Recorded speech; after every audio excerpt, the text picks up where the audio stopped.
The Lakers, they have their work cut out for them tonight, gentlemen. I would say, Michael Wilbon, that pride is on the line in this one as well, because Los Angeles down 0-3 in the series after Thursday night's loss, which extended the Nuggets' winning streak to 11 straight games over the Lakers. And afterward, LeBron James, he talked about the demands and impeccability it takes to win. Take a listen. We know what it takes to win. We know what it takes to win a championship and how,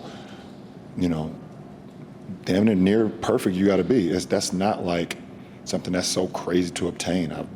I've been a part of it 4 times where you have to have almost perfect basketball to win, and I've done it with him. So I'm not a guy that you should ask that, because I don't feel a way about anybody that don't want to strive to be as close to perfect as possible. And it's just basketball. At the end of the day, it's just basketball.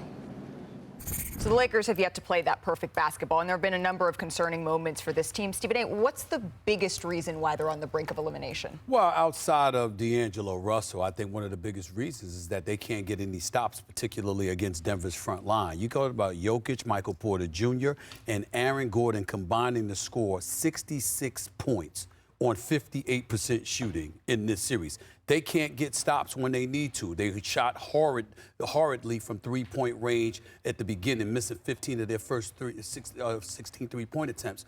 But when you can't get stops, when you've had a double-digit lead, when you're a plus 22 in the first half, but you're a minus 42 in the second half of these 3 games, it's really you can't get stops, and that's what this comes down to for the Lakers.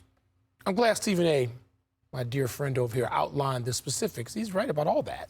There was a phrase that we used to use years and years and years ago that described situations like this. When you look at the Nuggets 3 games in and the Lakers 3 games in, they're not good enough. Yeah.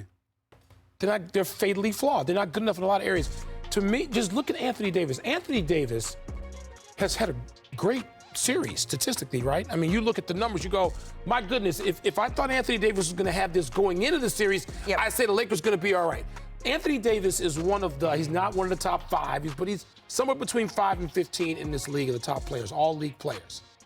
But the dude he's playing against, particularly in the fourth quarter, is 1 of 1. And so you've got a disparity there that the Lakers can't overcome. And LeBron James, as great as he has been all season, he's not that in the fourth quarter at this stage and age, and it's not to be expected. It really isn't. To expect anything more than that is almost unfair.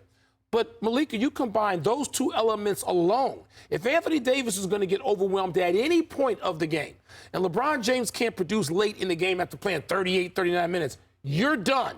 Because the rest of those players aren't of that caliber. They're not good enough. The Lakers are good, and the Nuggets are great. That's it. Yep. But when it comes down to who you're going to point the finger at on why they can't beat the Nuggets just one game, I mean, that's it. I'm not going to sit up here and blame D'Angelo Russell. We should mention, though, he did go 0 of 7 from the field. I'll let Perk talk. I want to let you talk. You the one walked in with an attitude. Oh, I feel very good. I do not have an attitude today. First of all, I look great. I'm feeling great. I'm all right. That's fine. That's fine. Even you gave it to me to preach, calling me a pastor. That's number 1. Number 2, listen, when you are a starting point guard, forget the 0 for 7. Forget the scoreless. As inexcusable as that is, we can understand that. You know you ain't scoring the ball. You the point guard, and you got 2 assists. 2. I mean, come on, man. If you can't expect something from him on that level, who can you ask of anything from? Who's that person, Kendrick?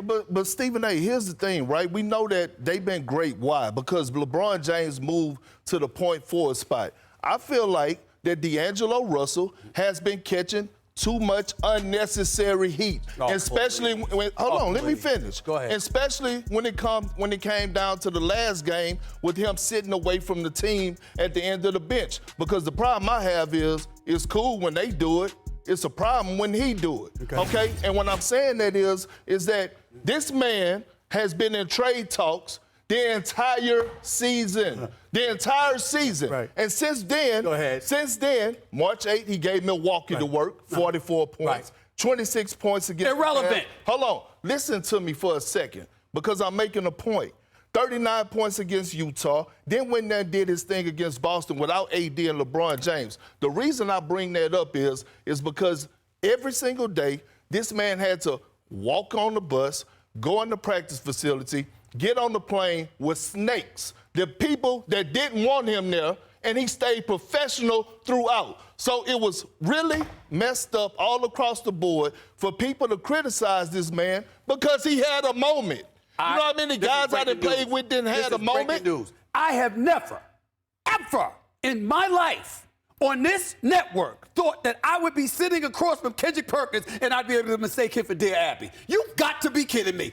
You're sitting here making an excuse for D'Angelo Russell. You're talking about snakes. What exactly is a snake? Somebody that has you as a team, they give you a contract, they're paying you dollars to be on a team, you don't produce, and they're contemplating moving on from you. That makes them a mistake? I don't think that makes them a mistake. That's number one. Number two, when you talk about D'Angelo Russell and you say, oh, well, he's doing it, there are other people that's doing it. I happen to know you're from Beaumont, Texas. I happen to know you're very familiar with the Dallas Cowboys. I happen to know that you remember a coach by the name of Jimmy Johnson, a great one, who basically said, I am consistent with the fact that you will be treated differently. Those who produce will be treated differently than those who don't. D'Angelo Russell does not produce the way LeBron James and Anthony Davis does. He did show up in the second half of the season after wetting the bed the first half of the season. Then he shows up in the playoffs, fresh off of averaging 6 points on 32% shooting or 13% shooting for three-point range, getting swept by Denver. And then you come up in this series again, you stink up the joint in game one, you don't score in game three at all. A donut? Come on, Perk. Come on, Perk. Come on, man. Listen to me, man. Go ahead. It's nothing. I'm not talking about or disagreeing with you when it comes down to his performance. Okay. I'm telling you about this moment.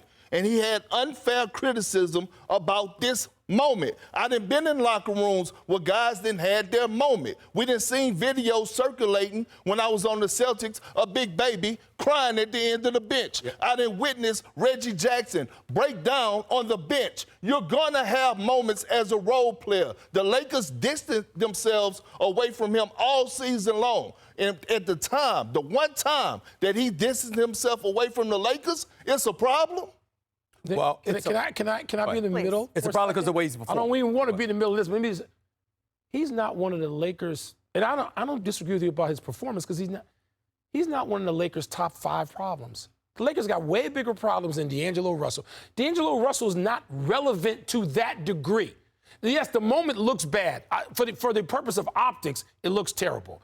But if I start listing the issues with why the Lakers are down 0-3, and why you don't need to bring this team back again if they're going to have to play the Denver Nuggets, D'Angelo Russell is not on my top 5 line. But when the brother was flowing, y'all said that was a big reason why the Lakers are winning. So how is it that now that they're losing, it's not a big deal that he's not performing well? And he is a piece of that near perfection that LeBron James is talking about. A guy who made 226 threes in the regular season, shooting a career high from 3. That's the version of D'Angelo Russell they need because that goes into that picture of perfection that LeBron James is talking about. I'm on